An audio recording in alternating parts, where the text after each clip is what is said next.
మీకు ఈ వీడియో నచ్చితే వీడియో క్లిక్ చేసి ఛానల్ని సబ్స్క్రైబ్ చేసుకోండి. శరత్తో గగన్ ఇక ఇందు గురించి చెప్తూ ఉంటాడు. ఇందు ప్రాబ్లం అలాగే ఉండిపోయిందమ్మా. అపూర్వ పెళ్ళప్పుడు ఇస్తానన్న కట్నం ఇవ్వకపోవడం వల్ల వాళ్ళ అత్త మామ ఇందుని చాలా హింసిస్తున్నారు, చాలా కష్టాలు పెడుతున్నారు. చెర్రీ 1 వీక్ సమయం అడిగి ఎలాగో ఒక విధంగా ఒప్పించి ఇందుని వాళ్ళ ఇంట్లో దిగపెట్టొచ్చాడు అని జరిగిందంతా కూడా గగన్ శారదకి చెప్తూ ఉంటాడు. ఏదో విధంగా ఇందు ప్రాబ్లంని నేనే సాల్వ్ చేయాలనుకుంటున్నానమ్మా అని గగన్ అంటాడు. శారద అయితే అలాగేనంటుంది.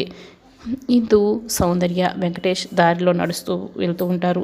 వాళ్ళు తీసుకున్న వస్తువుల్ని, సామాన్లు అందరినీ కూడా ఇందు ఒక్కదాని చేతే మోపిస్తూ ఉంటారు.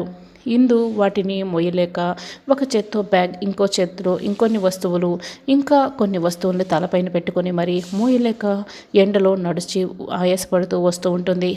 వాళ్ళైతే తింటూ ఇందు కష్టాలు పడుతుంటే సంతోషంగా చూస్తూ వస్తూ ఉంటారు. ఇక కృష్ణప్రసాద్ కూడా ఇందు కష్టాల గురించి వివరంగా భూమికి చెప్తాడు.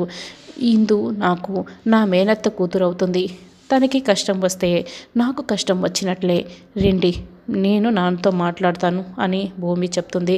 కానీ నువ్వు చెప్పినా వింటారో లేదో, అపూర్వ మళ్ళీ ఏం చేస్తుందో అని కృష్ణప్రసాద్ చెప్తాడు. అవన్నీ ఎందుకు మావయ్య, నేను నాన్నతో మాట్లాడతాను, మీరు రండి మావయ్య అని భూమి. నాన్న, నేను మీతో ఒక విషయం మాట్లాడాలి అని భూమి అడుగుతూ ఉంటుంది.